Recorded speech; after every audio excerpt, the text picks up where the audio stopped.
Hi everyone! Welcome to the Empath Tarot. It's another love reading, timeless and general. Take what resonates lang po. Maybe some part of the reading makaresonate kayo, some part of it hindi. So, pwede naman totally makaresonate kayo na parang kwento ninyo ito or hindi naman kaya dahil maraming mga energies, iba't ibang mga connections at mga enerhiya. Pero kung ano yung pinakamalakas at pinakamarami, yun maaari nating masagap. Okay? Tingnan natin. Spirit guys, send me messages. Anong love connections ito? Lessons in life and guidance na nais mong ipabati sa amin. Mga aral at gabay sa buhay pag-ibig. Spirit guys, send me more messages about this connection. Anong mga aral at gabay sa buhay pag-ibig ang nais mong iparating sa amin.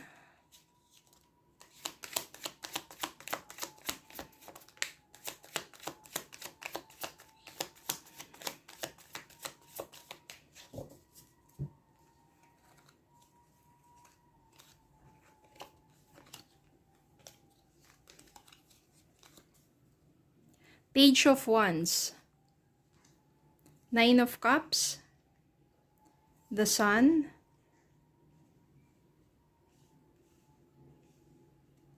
Six of Cups, Death, Five of Wands, Knight of Pentacles, Three of Pentacles, the Hierophant, and the Star.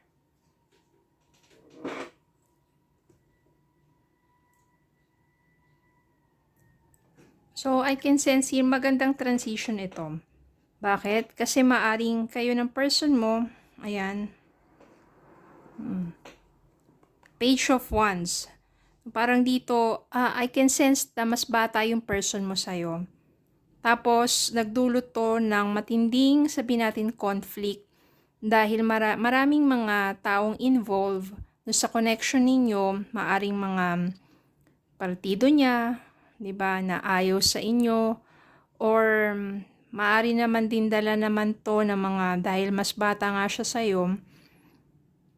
Yung sabihin natin barkada, madalas yung pinag-aawayan. Kaya yung pag-aaway na yon nagdulot talaga ng matinding kaguluhan sa inyong relasyon at maaring yun na yung naging dahilan. Pwede kayong nagkaroon ng hiwalayan, tampuhan, hiwalayan, mga ganon. Pero, meron ditong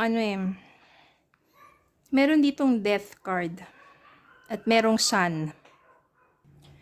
Bukod sa sun, death, meron pang Nine of Cups tsaka the Star.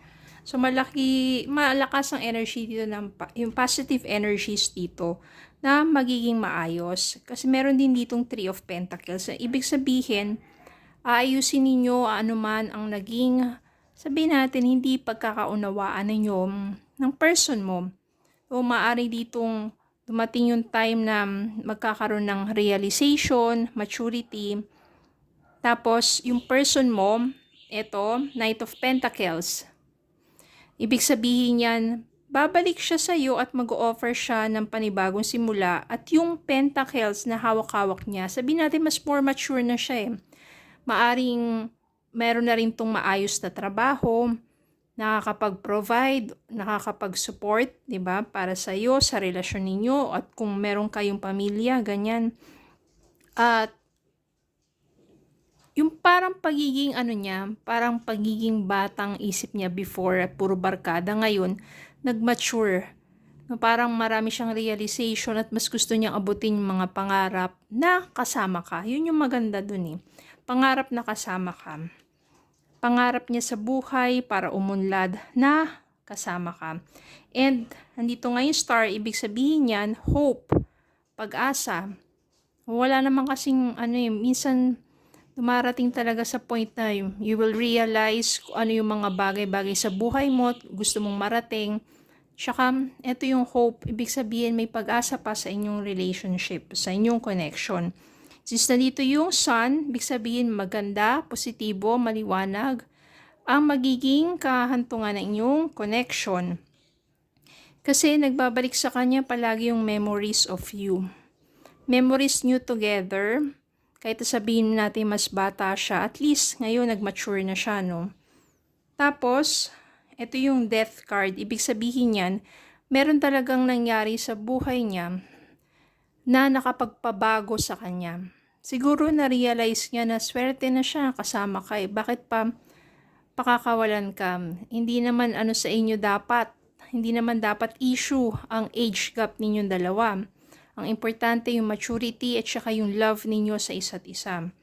Kaya siguro natuto na siya doon. It will be a wish fulfillment para sa inyong dalawa na magkaayos, na muling magkasama. Sabihin natin, pareho kayong nag-grow na personally and together. At maaring humantong ito, the Hierophant, commitment marriage. Wala namang imposible, especially sabihin natin, nagmamature naman talaga ang tao. Minsan, it takes time, pero kapag dumating naman sa buhay ng isang tao, yung maturity na yun, napakalaking pagbabago. Kaya nandito yung death card, transformation. Nothing has gone wrong. Trust the process. This connection is divinely timed. Trust the process daw. Kasi may proseso yan para sa isang tao to become mature. May proseso yan para mag-mature din yung relationship ninyong dalawa. Soulmate. Yes, this person is your soulmate. Your connection is sacred. Kung siya naman talaga yung soulmate mo diba?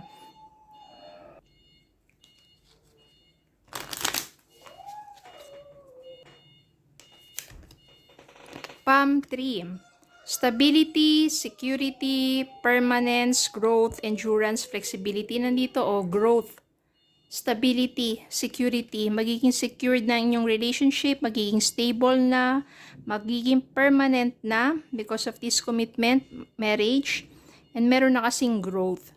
Okay, so yun lang po. Maraming salamat po for watching. Please don't forget to like, share, comment, subscribe, follow me on Facebook and YouTube. Have a good day po and God bless.